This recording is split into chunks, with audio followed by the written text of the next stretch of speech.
ఈరోజు 31వ తారీఖు మామూలుగా జరిగే పేదల సేవలో కార్యక్రమం ఒక రోజు ముందునే పెట్టుకున్నాం.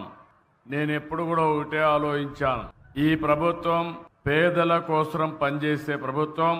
నిరంతరం పేదలకు ఇబ్బంది లేకుండా చేయడానికి ఏమేం చేయాలనో అన్ని కార్యక్రమాలు చేస్తున్నాం. చరిత్రలో మొట్టమొదటిసారిగా మీరు చూస్తే ఇంత మునుపు ఉద్యోగస్తులకే జీతాలు వచ్చేటివి.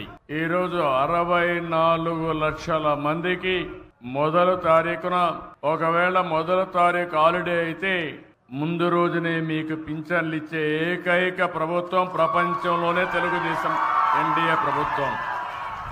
ఈ టైంలో మీరు చూసినప్పుడు 90% పెన్షన్లన్నీ కూడా డిస్ట్రిబ్యూషన్ అయిపోయినాయి. నేను టెక్నాలజీ పర్ఫెక్ట్ గా ఉపయోగిస్తున్నా. ఎక్కడ కూడా ఒక వ్యక్తి, ఆ పెద్దమ్మ అయితే తెలుగుదేశం పార్టీ జెండా దిప్పించుకొని సంఘీభావాన్ని తెలియజేస్తా ఉందంటే అది వారికి ఈరోజు ఈ ప్రభుత్వంపై నుండే అభిమానం.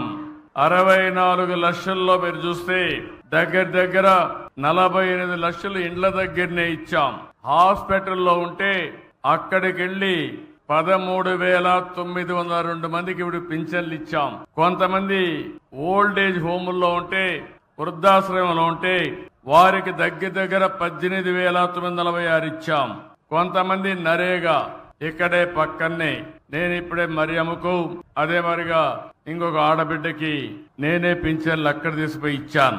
అంటే పింఛన్కి ఇంటికి రమ్మనొచ్చు గాని రమ్మంటే ఒక రోజు కూలిపోతుంది కాబట్టి వాళ్ళ పింఛన్ నరేగా సైట్ లో ఇస్తున్నామంటే అది ఈ ప్రభుత్వానికి ఉండే చిత్తశుద్ధి.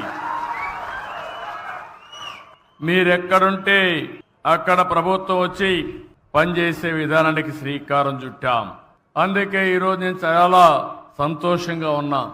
పేదవాడికి సహాయం చేసినప్పుడు ఉండే సంతోషం ఏ పని చేసినా రాదు.